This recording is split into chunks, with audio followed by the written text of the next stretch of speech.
Hello there, Sagittarius. My name's Frankie. I'm a clairvoyant, clairaudient medium, and an empath. This reading's for Sagittarius for December of 2020. The year's over. I can't believe it's already passed, man. Next year's hopefully better. To everybody who's new out there, I pull 4 cards for the month. We'll use the bottom card on the deck for our overall view of the month, and we'll pull Angel card at the end of the reading, hopefully to bring everything together for us. Now, I am an empath, so I have a speech pattern. I speak as if I'm you. Makes all of us Sages named Frankie for the time of the reading. Look at your moon sign and your rising sign. You get a more overall or more comprehensive view of the month. And I don't believe the cards are going to go week by week. I think they'll blend in and out throughout the month like an overall theme.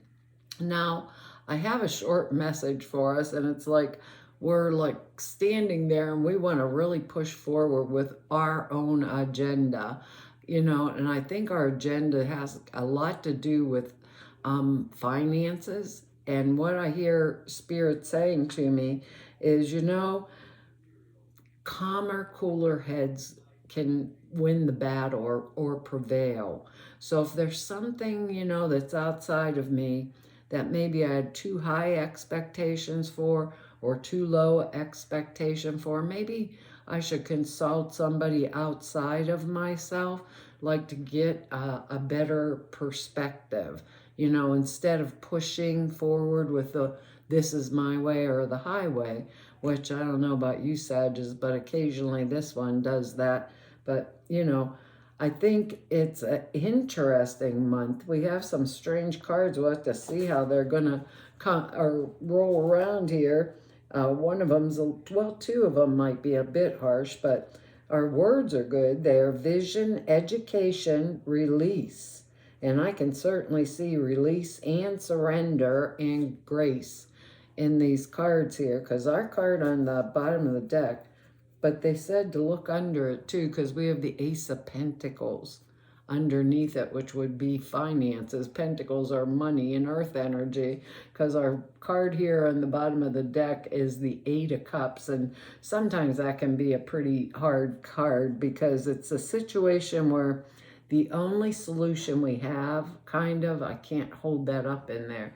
The only solution we have is to kind of turn our backs and walk away from it and go in another direction, like a totally another direction about it. What was there that either isn't working like we expected that it would, or it could it could be it just isn't important anymore. It's just not all that important to me anymore, because there's 8 cups here and they're all neatly stacked. They're not falling over, they're not out of line, and the person's just turning their back on them, walking away. So it's a card of wishing, because it's emotional energy, wishing that things could have been different, but we know they aren't, and we know we have to let go of something. I don't know what it'll be, Sometimes the card tells us it's time to cut our losses, and get out or get away from a situation that's failed despite our very best efforts. And if there's one thing we Sages do, it's we don't give up. We keep trying and trying and trying. Sometimes, unfortunately, though, this could be like walking away from a relationship that has really reached such a state of deterioration, basically, that the only solution could be to walk away from it. But it could be walking away from anything, right? That really doesn't matter to me, or I just don't want to put any more effort into it. Now, could be, if the kids are in college, or people coming home from the holidays, because we have Christmas and stuff this month, and if you celebrate it, maybe people coming home for the holidays and them going back to their own homes, if we're allowed to do that by, or by this next holiday, because this month is Thanksgiving. It could be something simple like that. Something that isn't working for me any longer for some of us. Some of us, it's going to be simple energy of turning our back on something. Maybe that was costing us too much money and we keep throwing money and money into it and it just isn't getting it there for us. But I do know it's something that I'm really thinking about because of our next card here.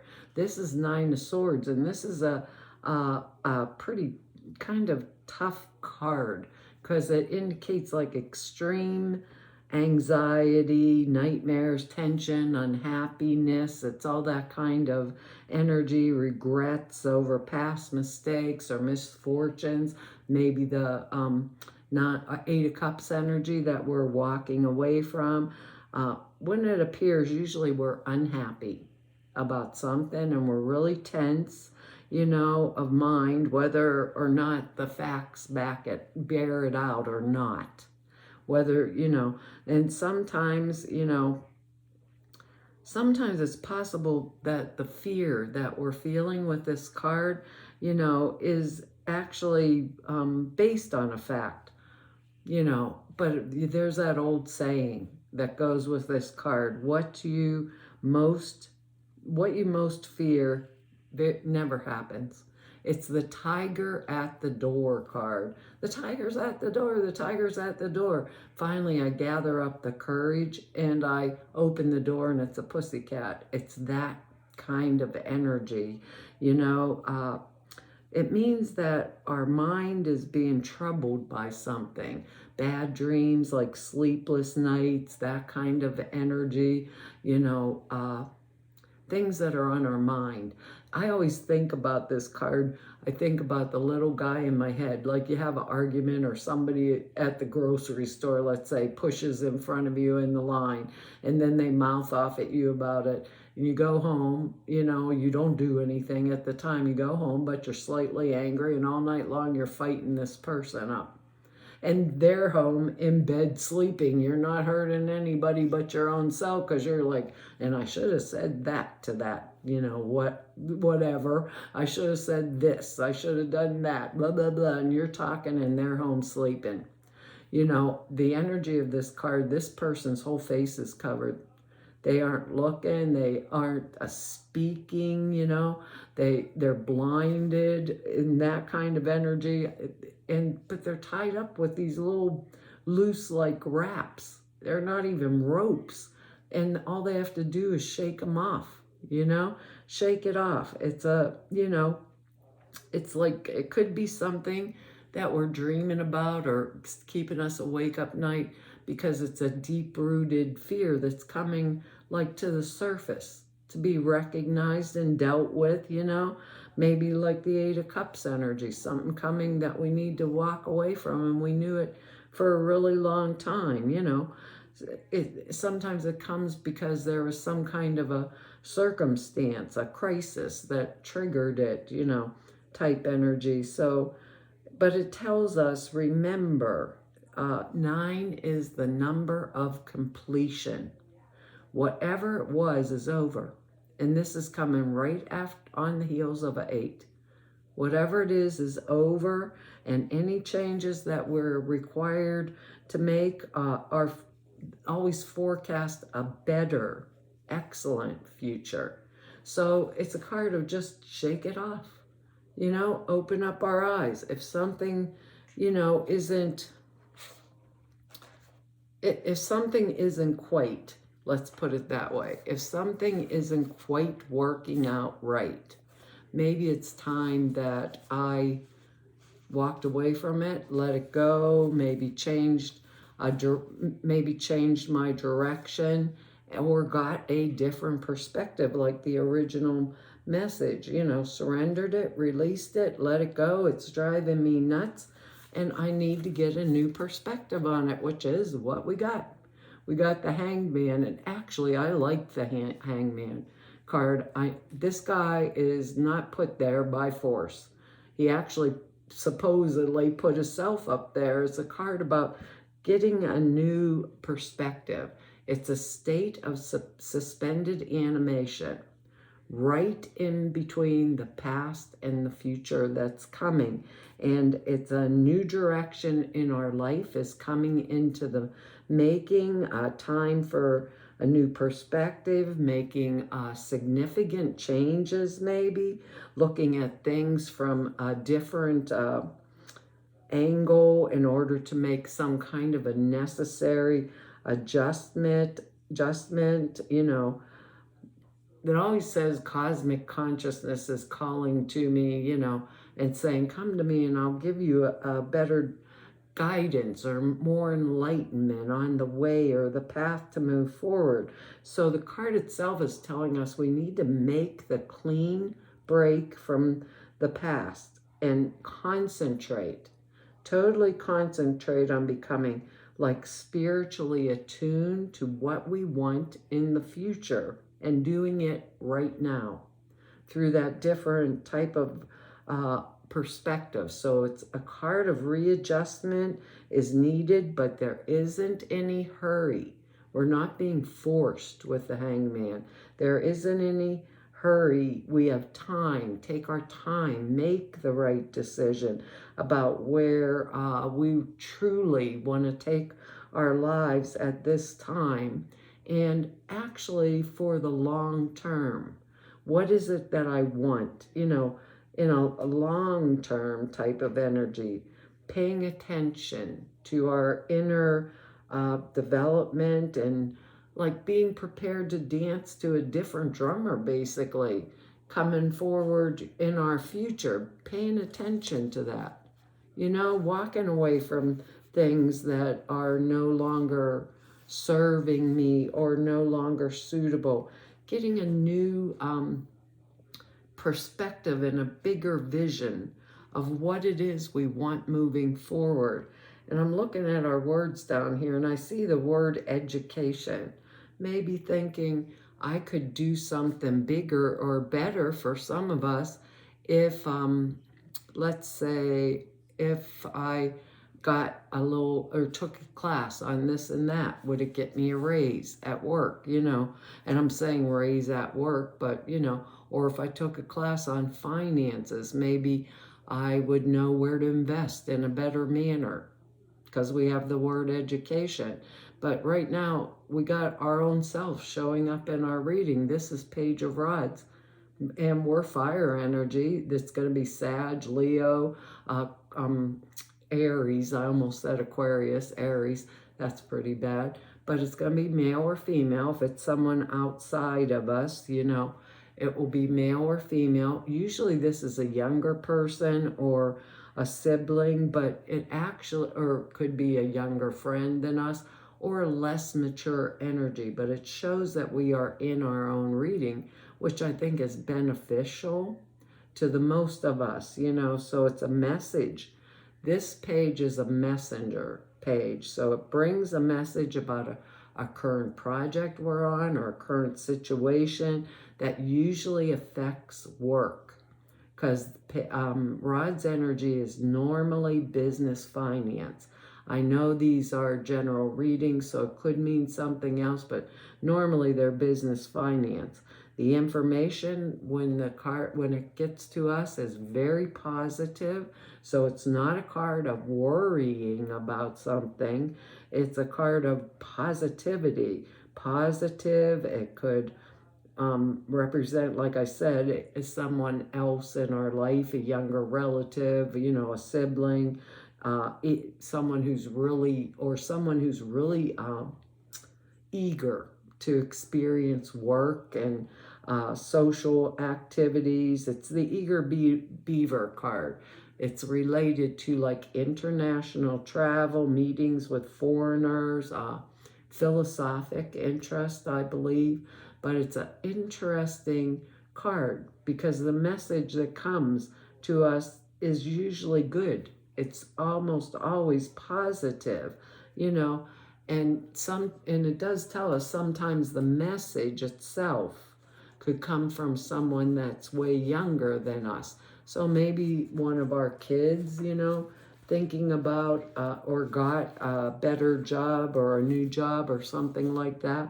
All of the energies here are from what I can see, like getting a different perspective, not going forward with our own agenda, but walking away, you know, maybe asking somebody for help or things if we need it, not walking away from our original vision, but, you know, not walking away from it, but getting the energy of what do I want to leave behind totally this month?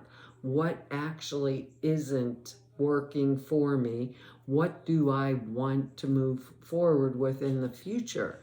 Because that hangman energy is a state between the past and the future, where I'm just sitting there, like in the void, trying to think, you know, clearly for myself. But it's intuition that brings that, and it's intuition that brings the, even if I'm intuitively led to speak to someone else outside of myself about, you know, like a problem that I'm having, if it's a trusted person, because Rod's energies are usually very loyal, trustworthy, and honest.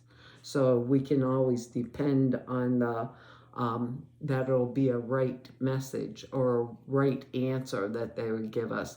Because now we got the Empress, so we have 2 major arcana out of 5 cards, and the Empress is fresh, new start, new beginning, fertility type energy, like that Ace of Pentacles that was right under our Eight of Cups energy there, you know. So it's when you're in a position of nurturing someone or several someones, and it could take like an obvious form, which a lot of us are doing, like caring for our children, or the sick, or being supportive of a spouse or a friend that it is in need. It could refer also to pregnancy, you know, if some of us may be wanting to, maybe we're having to release or surrender something because we want to get pregnant, so we are changing all of our health habits or something along that line, you know.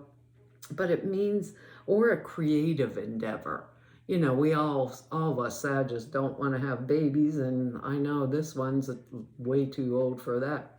Anyhow, you know, it could be something new that we're starting. It's like a new beginning, but it tells us that it's appropriate for us to give this energy right now, that we have the inner strength, that we have the ability without harming ourselves. Now, I'm going to say this because of that 8 of Cups and the 9 of Swords. Some of us, this is going to be upside down. And it's going to mean to us that we are giving entirely too much. So I want you to really think about, what Sag am I in this position here? Especially with that hangman there. Am I giving too much to someone? Am I nurturing too many people? Is that why I'm awake at night? Is that what I need to walk away from? Do I need a little more time for myself? Is that why I need the new perspective? So that I can be the Sag that births a new idea, you know, and a new path forward. Maybe for my own self is what I want to, yeah, for my own self. Because it's about our vision down here, our words, our vision. What is it that we want to move forward? And we also have that card of grace. And we have, you know, grace down here, or the word of grace. And we have the hangman. What is holding me back from it? That's what I keep hearing in my head. What's holding me back? Why don't I know? Why don't I have that clear perspective? You know, it's interesting. It's almost like I'm not taking time. And I think that's going to be for maybe the majority of us. And that's why the 8 of Cups and the 9 of Swords energy is coming in, and the hangman. You know, because there's something else we need, and we're not taking the time that we need to give to ourselves to know exactly what it is. Let's see what our angel card is down here. daydream, take some time. This is like the hangman card. Take some time, go within, get the different perspective. Don't just push forward with our own agenda like we want to. Maybe we need to think things through and leave behind what we don't really want, and that go back to the original message. Like if I'm having this problem with somebody and it's keeping me up at night, are my expectations too high or too low? Maybe it's not worth the effort that I'm putting in to try to change their mind. Maybe that's what it is. It says, you will more easily hear and receive our messages if you daydream regularly. Relax, open your mind to receiving without directing your thoughts. Just notice any feelings, visions, or ideas as if you were watching a movie. This is the seat of creativity. And that's what the hangman's telling us basically to do, You can't create anything. We cannot have a vision for ourselves if we don't take the time to have the vision. Basically, it says the angels sent you this card because they wish you to be open and receptive to new ideas. It's important for you to engage in daydreaming now as a way to receive inspiration and wonderful ideas. Don't try to make anything happen. Just follow the trail of your thoughts naturally as they flow into new ways of looking at things. Write your ideas in a special journal and ask your angels for guidance on which action steps to take to enact these dreams. Take action without delay where you're guided. And it says, be open to the new possibilities. Allow yourself to dream big. Give yourself permission to relax and let go. Try something new you always wanted to do. Brainstorm with yourself and with others for new ideas. Well, Sag, I don't know what all this is going to mean to us, but it'll mean something. Well, that's our reading for this month. I want to tell you all thank you for your likes, your shares, your subscribes, and for your comments. I read each and every one of them, and I really appreciate them.